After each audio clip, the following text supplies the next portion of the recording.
পড়াশোনা কইরো, আর কি পড়াশোনা করতে হবে, আর বেশি দিন সময় নেই। খুব ভালো করে পড়াশোনা করো, নিজের সর্বোচ্চটা দিবা, স্বাস্থ্যটা ঠিক রেখে, স্বাস্থ্য ঘুম এই দুইটা জিনিস ঠিক রাখবা। আর যে যে ধর্মেরই হোক না কেন, ইবাদতটা ঠিক মতো রেখে বাকি সময়টুকু একদম ঘুমায় পড়াশোনা করো।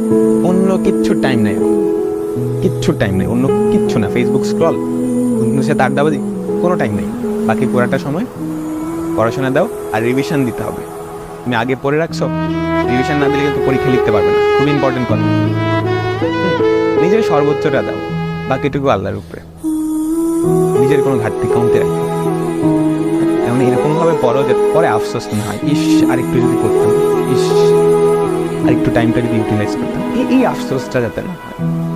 ঠিক আছে, আগে যা হয়েছে ভুলে যাও। লাস্টের কয়টা দিন আছে, এই কয়টা দিন যতটা সম্ভব সর্বোচ্চটা দাও, খুব ভালো কিছু একটা হবে।